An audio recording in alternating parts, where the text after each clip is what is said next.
It's about queer folks, gender nonconforming folks, immigrants, incarcerated people, formerly incarcerated people, poor people, differently abled people, trans people. Because how do we get to a world where all lives matter when even in our movements we privilege some lives over others? How do we get there?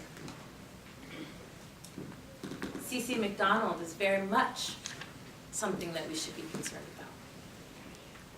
Lon Nettles and Penny Proud, very much people who we should be concerned about.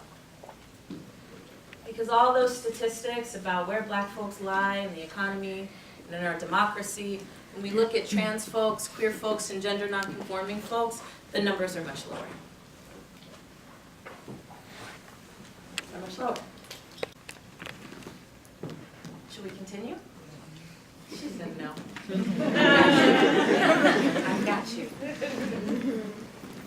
So Black Lives Matter emerges in a context of wanting humanity for our people.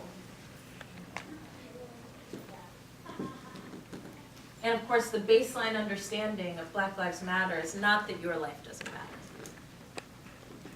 The baseline understanding of Black Lives Matter is that when Black Lives Matter, we have a better shot of all lives mattering. Because right now in this country, some lives matter more than others.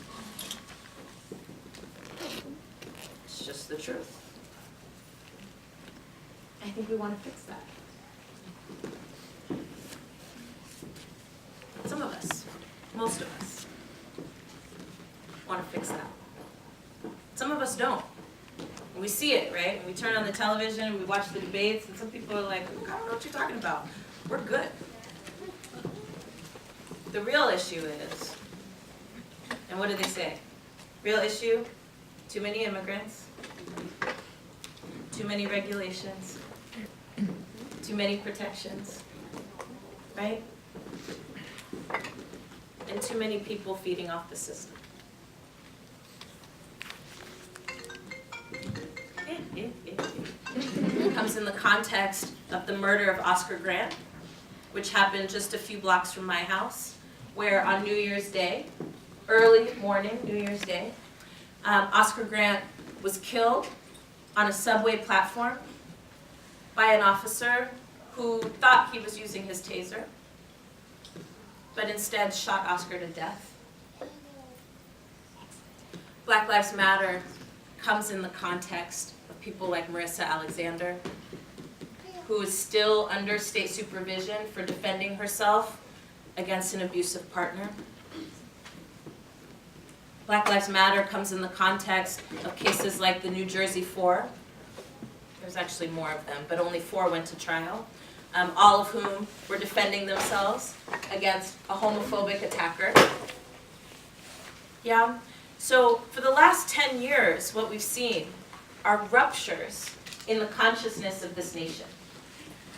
And when I say ruptures, what I mean is, right, ever since the founding of this country, the atrocities committed against black people and indigenous people have largely been minimized or fully erased from the narrative of how we got to be here.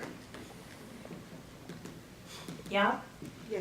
The impact of slavery, slave labor, free labor, that built much of the ground that we walk on. Yeah? And then the theft of land from indigenous peoples comes together to create what is known as the United States, governed under a constitution that says that black people are 3/5 of one human being. Y'all knew that about your constitution, right? Yeah. And this wasn't because people were mean, although it's not very nice. But it's not because people were mean. It was because of money and power. Let me say that again. It wasn't because people were mean. May not have been bad people, what we consider to be bad people, right? But it was really for the purposes of apportioning money and power. What we know about Black liberation movements, Black freedom movements, right, is that Black freedom has been an aspiration since Black people were brought to this country in chains. Okay, this is not a new idea. We didn't come up with it, hate to break it to you. Right? But we are in a tradition, in a legacy, right, of an affirmation that if we aspire to a world where, quote unquote, all people are created equal, then we have to remove the barriers that keep some people from being equal, right? And we have to remove barriers that privilege some people at the expense of others. Yes. Yeah? Yeah.